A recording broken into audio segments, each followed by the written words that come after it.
Hi, Mark Bullock again with Videosocials.net and PhoneBlogger.net. And as part of our course that we're doing on getting more views of your video, I wanted to introduce the topic of lighting.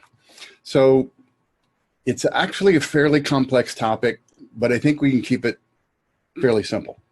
So back in the day with flashbulb photography, we may recognize that it used to be that you needed a massive amount of light to get anything on camera to look good. So fortunately, as technology has moved forward, that's no longer the case, and we can get by on much less light than, blinding light. The bad news of that is that we've gotten used to that, and the technology that's running that is kind of behind the scenes, and that's in the cameras and in the devices that we're using, which is auto-adjusting for that lighting. So that when we come into, say, a dusk situation, I'm in a home office. The home office is surrounded with windows, and I'm often recording around dusk. So I'm dealing with this every time that I record now. And what I'm seeing is that as the natural light starts to disappear, what I've got going as far as the artificial light in the office becomes more prominent, and things get all kind of wacky. Why are they getting wacky? Well, what's happening is the camera is trying to adjust to the light that you have available to give the best possible picture. So as you move in closer, depending on what you're wearing, that may increase or decrease the amount of light that the camera can see, the same as you move away from the camera. So if you don't have enough light, or you're kind of on the line, most home offices, and frankly a lot of places, you really kind of have minimal lighting. And that being the case, you certainly don't want the stark white fluorescent lighting that you have in a lot of offices. Just doesn't look good on camera, and frankly it's not good for your eyes or even your brain. So incandescent lighting and or LEDs, things that don't vibrate or undulate as the light, as it were, is important. But what you want to have is steady light and enough light so that your camera is not having to modulate that light going back and forth. So if you're well lit, not a problem. So the answer, more light. The other side of the answer is experimentation.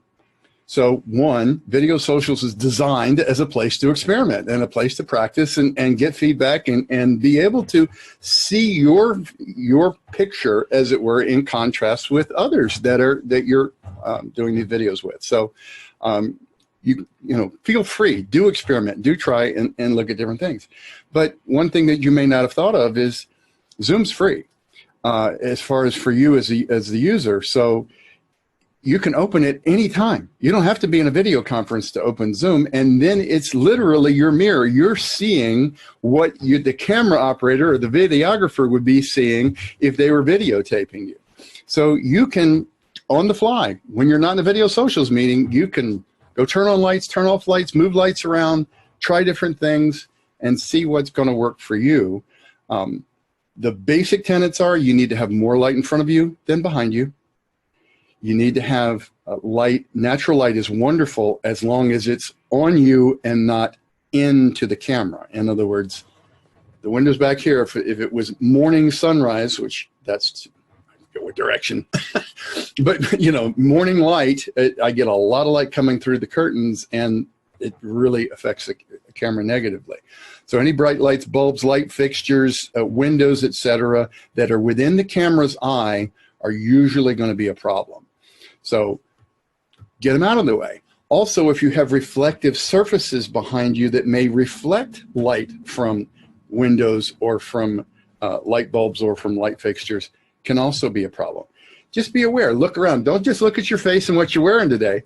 Look around at what's going on in that screen. Is it distracting? Is it annoying? If it distracts you or annoys you, what's it going to do for your audience?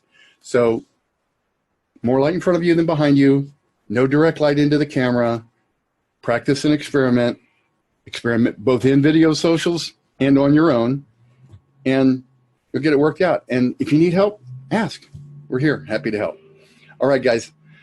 Again, Mark with Videosocials.net, phoneblogger.net. Have a great day.